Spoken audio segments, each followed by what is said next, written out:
Assalamualaikum warahmatullahi wabarakatuh. Saya Muhammad Khairul Azwan bin Hassan, nombor metrik 268520. Tajuk yang saya akan bentangkan ialah lelaki dan wanita mempunyai style kepimpinan yang berbeza. Definisi kepimpinan. Definisi kepimpinan boleh diterjemahkan sebagai seorang individu dalam suatu kumpulan yang diberi tanggungjawab mengarah dan menyelaraskan aktiviti-aktiviti untuk mencapai matlamat kumpulan. Dalam Kamus Dewi Bahasa, perkataan leadership bererti kepimpinan, bimbing sifat-sifat seorang pemimpin dan kepimpinan.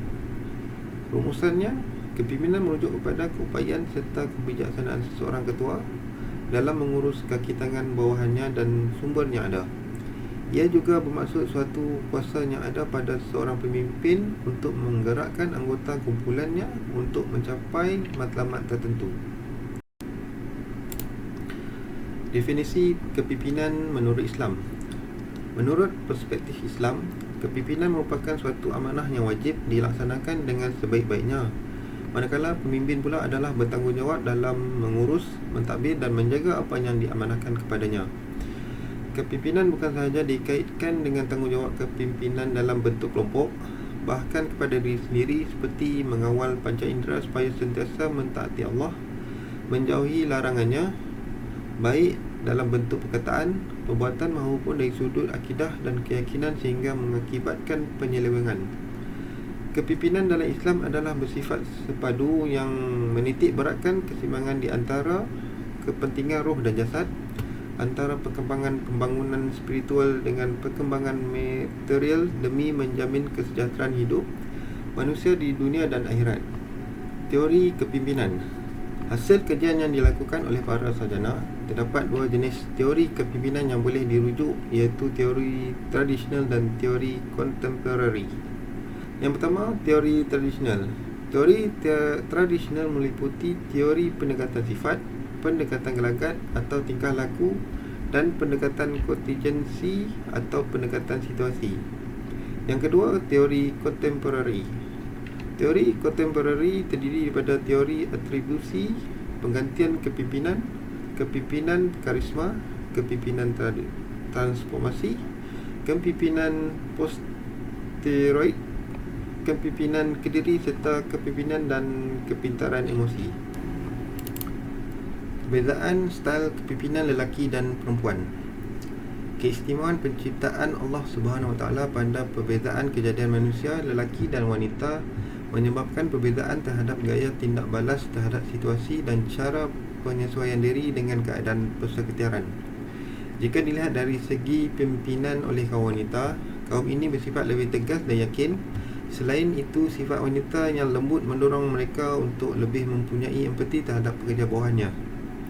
Selain dari itu, mereka lebih fleksibel serta mempunyai kemahiran interpersonal melebihi kaum lelaki.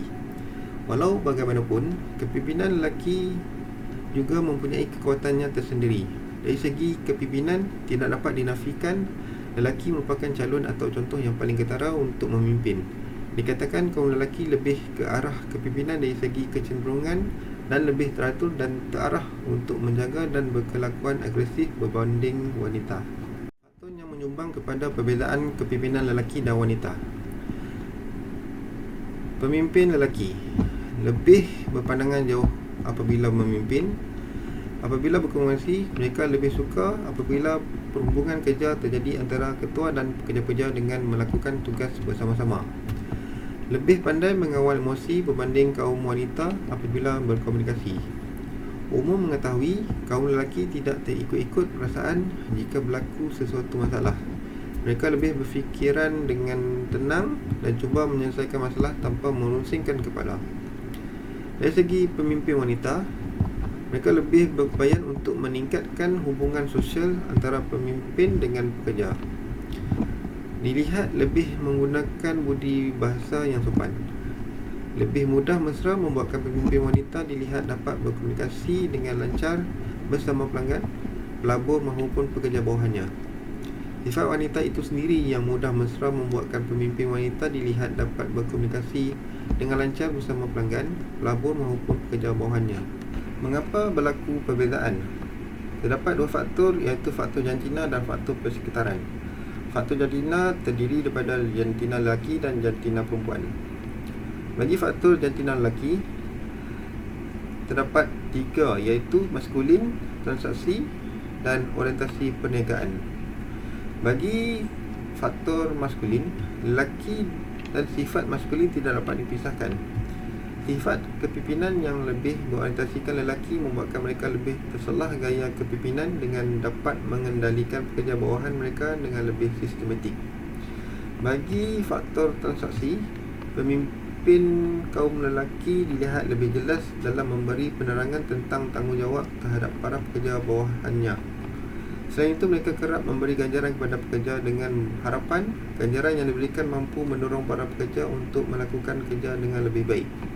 Kaum lelaki ketika memimpin dilihat lebih suka membetulkan kesilapan para pekerja bawahannya jika terdapat kesilapan ketika melakukan tugas. Bagi faktor orientasi perniagaan, kaum lelaki yang lebih berfikiran jauh dilihat cenderung untuk mengatur strategi tentang pelan perniagaan dan hala tuju sebuah organisasi. Mereka berfikiran jauh dalam membuat keputusan maupun cadangan. Bagi faktor jantina wanita, terdapat 4, iaitu feminin, transformasi, orientasi manusia dan demokratik. Bagi faktor feminin, kaum wanita dengan sifat lembut hati serta mudah simpati terhadap orang lain tidak dapat dipisahkan. Mereka juga lebih gemar menggunakan pendekatan lembut dan lebih sopan mengendalikan pekerja bawahannya.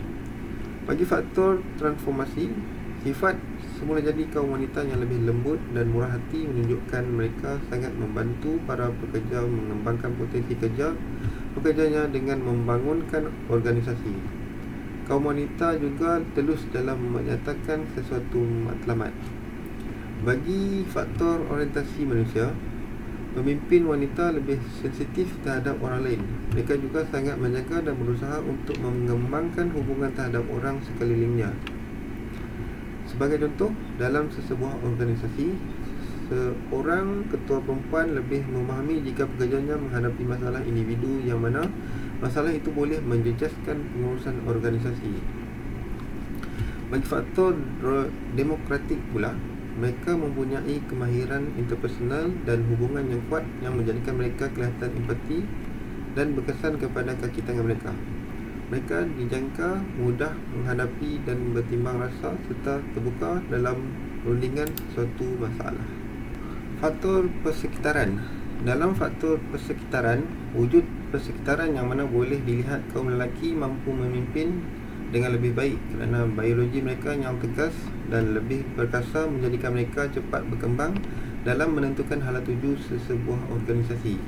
Berbanding dengan wanita pula, kepimpinan mereka dalam menjalankan tugas yang merumitkan akan berpotensi melemahkan keberkesanan kepimpinan wanita dari segi sikap wanita, keyakinan diri wanita, pengalaman kerja dan persekitaran korporat.